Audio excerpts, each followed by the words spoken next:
जब भगवान बुद्ध अंगुलिमाल को मिलने गए तो अंगुलिमाल ने बुद्ध को दूर से देखा अपनी ओर आते हुए। उसने ऊंची आवाज में बोलकर कहा कि तू कौन है? क्या तुम्हें अपने जीवन से जरा भी मोह नहीं है? जो भी मेरे पास आता है मैं उसको मृत्यु से मिला देता हूँ। अगर मरना ही चाहते हो तो चले आओ मेरे पास। इतने में भगवान बुद्ध अंगुलिमाल के सामने आ खड़े हुए। अंगुलिमाल को भीतर तक हिला दिया बुद्ध ने। फिर अंगुलिमाल की आंखों में झांककर बुद्ध कहते हैं, मेरे प्रिय आत्मन, मुझे मृत्यु का भय नहीं है। तुम चाहो तो मुझे मार देना, लेकिन मरते हुए आदमी की एक बात पूरी कर सकोगे तुम? अंगुलिमाल ने कहा, बोलो। कोई बात पूरी करने के लिए तो 1000 आदमी मैंने काटे। तुम बोलो, बात पूरी करूंगा। मेरे वचन का भरोसा कर सकते हो। बुद्ध ने कहा, वह मैं जानता हूँ। कोई दिया गया वचन ही 1000 आदमी मारने के लिए उसको मजबूर किया है। तो बुद्ध ने कहा, इसके पहले कि मैं मरूं, एक बात जानना चाहता हूँ। यह सामने जो वृक्ष लगा है, इसके 2-4 पत्ते मुझे काट कर दे दो। उसने फरसा वृक्ष में मारा। 2-4 पत्ते क्या, 2-4 शाखाएं कटकर नीचे गिर गईं। बुद्ध ने कहा, यह आधी बात तुमने पूरी कर दी, अब इनको वापस जोड़ दो। उस अंगुलिमाल ने कहा, तुम निश्चित पागल हो। तोड़ना संभव था, जोड़ना संभव नहीं है। तो बुद्ध ने कहा, अंगुलिमाल, तोड़ना तो बच्चे भी कर सकते हैं। अगर जोड़ सको तो कुछ हो, अन्यथा कुछ भी नहीं। तोड़ना तो बच्चे भी कर सकते हैं, अगर जोड़ सको तो कुछ हो। 1000 गर्दन भी काट ली तो मैं कहता हूँ कुछ भी नहीं हो। एक गर्दन जोड़ दो तो मैं समझूंगा कुछ हो। अंगुलिमाल ने फरसा नीचे पटक दिया। वह बुद्ध के पैरों पर गिर गया और बुद्ध ने कहा, अंगुलिमाल, तू आज से उपलब्ध हुआ। तू आज से ब्राह्मण हुआ। तू आज से सन्यासी हुआ। बुद्ध के भिक्षु पीछे खड़े थे। उन्होंने कहा कि हम वर्षों से आपके साथ हैं। हमसे कभी आपने ऐसे वचन नहीं बोले कि तुम ब्राह्मण हुए, कि तुम उपलब्ध हुए, कि तुम पा गए। और अंगुलिमाल हत्यारे से, जो अभी क्षण भर पहले गर्दन काटने को तैयार था और फरसा फेंककर सिर्फ पैर पर गिरा है, उससे आप ऐसे वचन बोल रहे हैं। बुद्ध ने कहा, यह उन थोड़े से लोगों में से है जो छलांग लगा सकते हैं। यह छलांग लगा गया है। और जब अंगुलिमाल को उठाकर खड़ा किया तो लोग उसका चेहरा भी न पहचान सके। वह क्रूर हत्यारा न मालूम कहाँ विदा हो गया था। उन आंखों में जहां आग जलती थी वहां फूल खिल गए थे। वह व्यक्ति जिसके हाथ में फरसा था, कोई भरोसा न कर सकता था कि इस हाथ में कभी फरसा रहा होगा। इस हाथ ने कभी फूल भी तोड़े होंगे, इतनी भी इस हाथ में कठोरता नहीं है। लेकिन बुद्ध के भिक्षुओं को तो ईर्ष्या होनी स्वाभाविक थी। आज का नया आदमी एकदम सीनियर हो गया, एकदम सीनियर। सब छलांग लगा गया, सब व्यवस्था तोड़ दी। अंगुलिमाल बुद्ध के बगल में चलने लगा, गांव में प्रवेश किया। भिक्षु ईर्ष्या से भर गए। उन्होंने कहा, यह अंगुलिमाल हत्यारा है। बुद्ध ने कहा, थोड़ा ठहरो, उस आदमी को तुम नहीं जानते हो। वह उन थोड़े से लोगों में से है जो छलांग लगा लेते हैं। वह हत्या करके हत्या से मुक्त हो गया, और तुम हत्या बिना किए हत्या से मुक्त नहीं हो पाए हो। मैं तुमसे पूछता हूँ भिक्षुओं, तुम्हारे मन में अंगुलिमाल की हत्या का ख्याल तो नहीं उठता? एक भिक्षु जो पीछे था वह घबराकर हट गया। उसने कहा, आपको कैसे पता चला? मेरे मन में यह ख्याल आ रहा था कि इसको तो खत्म ही कर देना चाहिए, नहीं तो मुफ्त। यह नंबर 2 का आदमी हो गया। बुद्ध के बाद ऐसा लगता है कि यही आदमी है, और अभी अभी आया।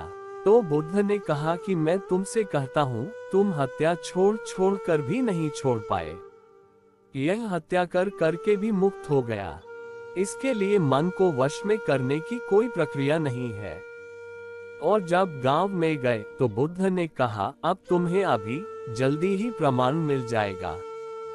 थोड़ी प्रतीक्षा करो, जल्दी प्रमाण मिल जाएगा।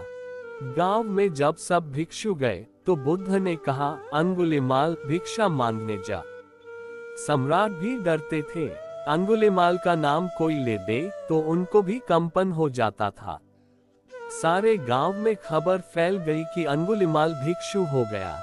लोगों ने दरवाजे बंद कर लिए, क्योंकि भरोसा क्या कि वह आदमी एकदम किसी की गर्दन दबा दे। दरवाजे बंद हो गए, दुकानें बंद हो गईं, गांव बंद हो गया। लोग अपनी छतों पर, छप्परों पर चढ़ गए। अंगुलिमाल जब नीचे भिक्षा का पात्र लेकर भिक्षा मांगने निकला तो कोई भिक्षा देने वाला नहीं था। हाँ, लोगों ने ऊपर से पत्थर जरूर फेंके, और इतने पत्थर फेंके कि अंगुलिमाल सड़क पर लहूलुहान होकर गिर पड़ा। और जब लोगों ने पत्थर फेंके तो अंगुलिमाल ने सिर्फ अपने भिक्षा पात्र में पत्थर झेलने की कोशिश की। न उसने एक दुर्वचन कहा, न एक क्रोध से भरी आंख उठाए। और जब वह लहूलुहान पत्थरों में दबा हुआ नीचे पड़ा था, बुद्ध उसके पास गए और उन्होंने कहा, अंगुलिमाल, इन लोगों के इतने पत्थर खाकर तेरे मन में क्या होता है? तो अंगुलिमाल ने कहा, मेरे मन में यही होता है कि जैसा नासमझ मैं कल तक था, वैसे ही नासमझ ये हैं। परमात्मा, इनको क्षमा कर। और मेरे मन में कुछ भी नहीं होता। तो बुद्ध ने अपने भिक्षुओं से कहा कि इसको देखो, यह बिना विधि के छलांग लगा गया है। कृष्ण इसलिए उस छोटे से हिस्से में छोड़ देते हैं। दुष्प्राप्य कहते हैं, असंभव नहीं कहते हैं। सरल कहते हैं उसको जिसने मन को वश में किया, क्योंकि मन को इंच इंच वश में किया जा सकता है।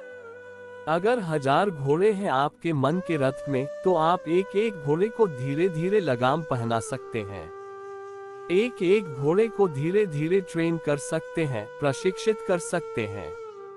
और एक दिन ऐसा आ सकता है कि रथ ऐसा चलने लगे कि आप समता को उपलब्ध हो जाएं।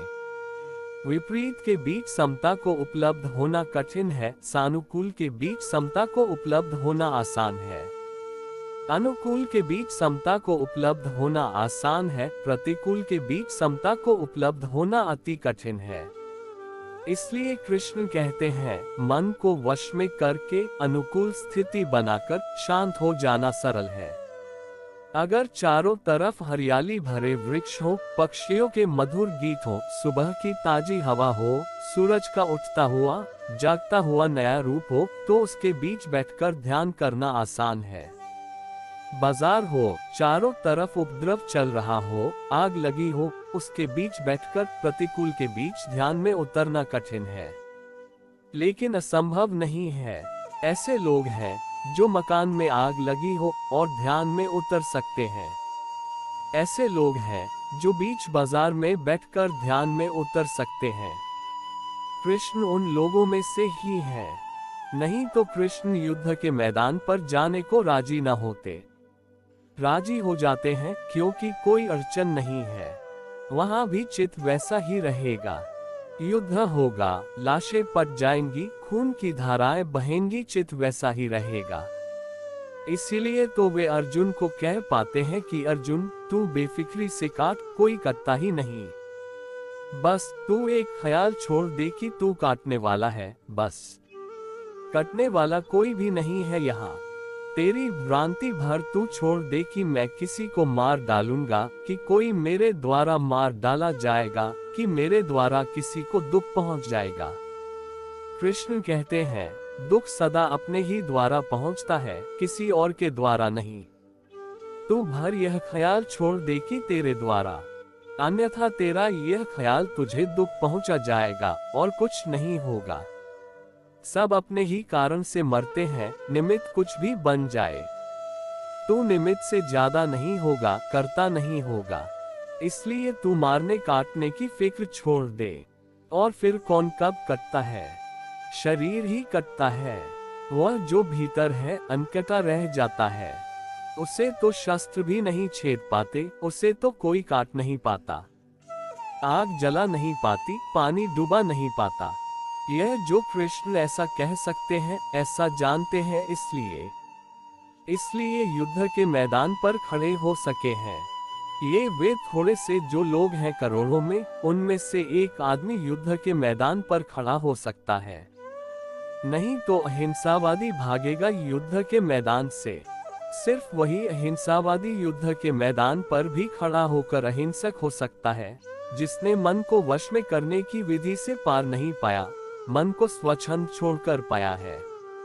जिसने मन को वश में किया है, वह अहिंसावादी युद्ध से दूर भागेगा। वह कहेगा, कहीं कोई मेरी लगाम टूट जाए, युद्ध का उपद्रव, कोई घोड़ा छूट जाए, कोई झंझट हो जाए, तो मेरी सारी व्यवस्था बनी बनाए कभी भी विशृंखल हो सकती है। इसलिए कृष्ण कहते हैं, सरल है, और सरल से ही जाना उचित है। सरल का अर्थ ही यही है कि जो अधिकतम लोगों के लिए सुगम पड़ेगा, अनुकूल पड़ेगा, स्वभाव के साथ पड़ेगा, सहज है। लेकिन तीसरी बात और महत्वपूर्ण, कृष्ण कहते हैं, यह मेरा मत है। ऐसा कहने की क्या जरूरत है कृष्ण को कि यह मेरा मत है? कह सकते थे, यह सत्य है। सत्य और मत का थोड़ा फर्क समझ ले। ट्रुथ का मतलब होता है, ऐसा है, मैं कहूं या न कहूं, कोई जाने न जाने, कोई माने न माने, ऐसा है। मत का अर्थ होता है, जैसा है, उसके बाबत मेरा विचार, ओपिनियन अबाउट द ट्रुथ, सत्य के संबंध में मेरा विचार।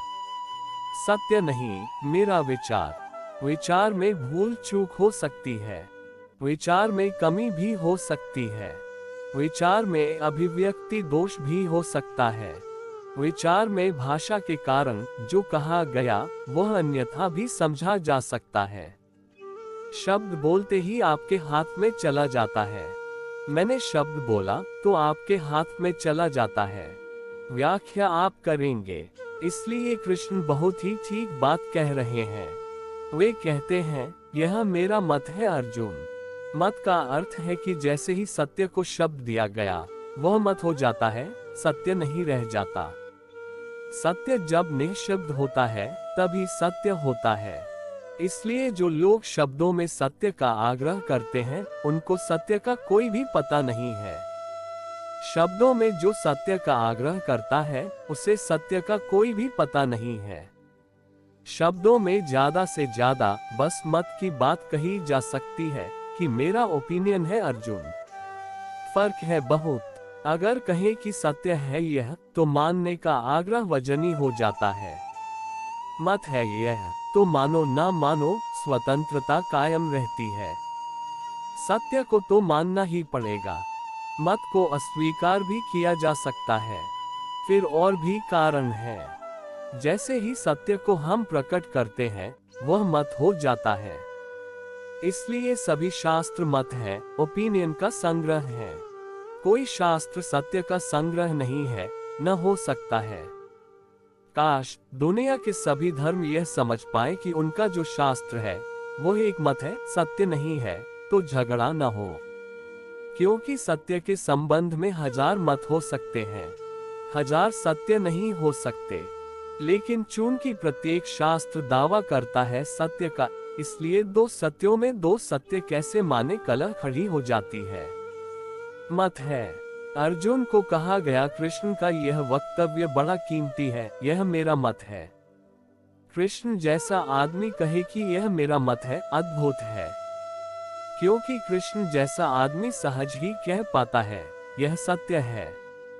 बिना फिक्र किए, बिना सोचे समझे उससे निकलता है, यह सत्य है, क्योंकि वह सत्य को जानता है। यह बहुत कंसीडर्ड वक्तव्य है, बहुत सोचकर कहा गया कि यह मत है अर्जुन। इसको तुम ऐसा मत समझ लेना कि यही सत्य है, अन्यथा शब्दों पर गांठ बन जाएगी और शब्दों की व्याख्या तुम करोगे। अगर मत है, तो इसका अर्थ यह हुआ कि सत्य तुम्हें पाना पड़ेगा, इस मत से सत्य नहीं मिलेगा।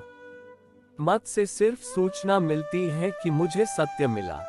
अगर तुम्हें भी सत्य पाना है, तो तुम्हें भी चेष्टा और श्रम और अभ्यास और साधना करनी पड़ेगी, तब तुम सत्य पाओगे। अगर मैं कहूं कि जो मैं कह रहा हूं यही सत्य है, तो आपको शब्द से ही सत्य मिल गया।